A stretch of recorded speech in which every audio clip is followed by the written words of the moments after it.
알베르 까뮈는 말했다. 모든 잎이 꽃이 되는 가을은 제2의 봄. 이 낭만의 계절에 오늘의 나무가 있다. 우와, 나무 왜 저렇게 커? 어머야, 하늘 찌르겠다. 아이고, 보고 있으면 목 아프겠는데요. 키가 너무 커. 정갈하게 쌓아올린 돌담 한가운데 노랗게 물든 가을 단풍의 최고봉. 천연기념물 제406호 함양 운곡리 은행나무다. 운곡리 은행나무는 천연기념물로 높이 38m, 가슴 높이 둘레 8.8m, 수령은 800년 추정됩니다. 은행나무는 장수목으로 생활권 수목 중에 가장 오래 삽니다. 생육 조건이 좋은 곳이라면 800년은 거뜬히 살죠. 그 이유는 우선 은행나무는 넓은 잎이 무성해서 광합성을 많이 하고 뿌리는 깊고 또 넓게 퍼져 있어서 양분을 많이 가집니다. 또 행성층이 잘 발달해서 상처 치유가 빠르고 껍질이 두꺼워서 미기후에 적응하고 특히 병해충과 공해에 강한 것이 장수의 비결로 보고 있습니다. 은행나무가 있어서 마을 이름도 은행마을. 나무 한 그루가 곧 마을의 운명을 결정지은 셈이다. 이 마을은 어떤 풍수적으로 그 배 물 위에 떠 있는 벼의 행국이라고 해요.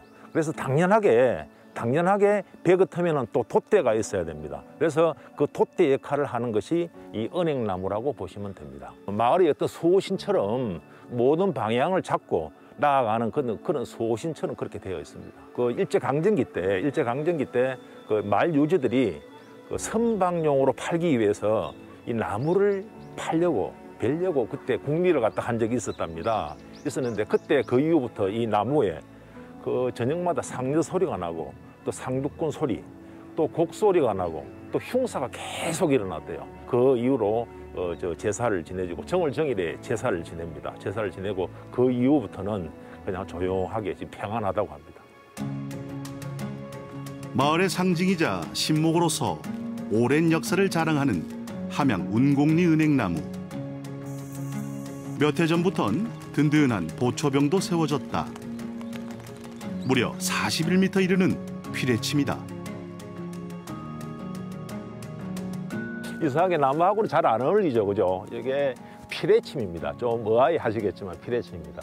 은행나무가 특히 낙뢰에 취약하다고 합니다. 이 수분을 갖다가 항상 머금고 있기 때문에 그런 낙뢰에는 취약하다고 해서 미리 예방 차원에서 만들어 놓은 피레침이라고 보시면 됩니다.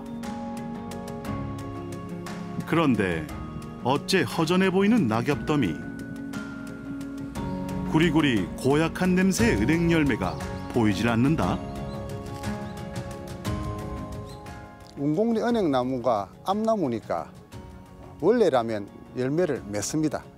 그런데 열매를 맺지 않는 것은 은행나무 단풍 구경 온 사람들한테 불편함을 주지 않기 위해서는 아니고요. 800년 정도 산 노구수는 생식 능력이 떨어지는 데다가 가까이에 순나무가 없기 때문입니다.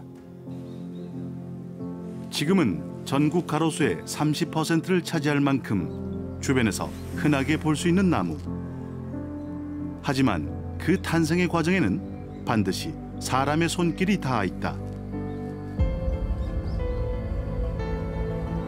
은행나무는 자연 번식이 참 어렵습니다.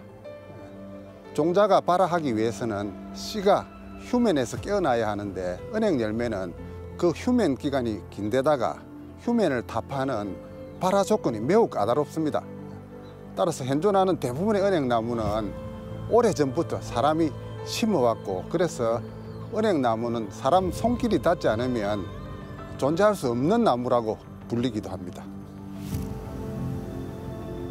이 함양 운곡리 은행나무 역시 사람에 의해 이 땅에 뿌리 내렸을 터.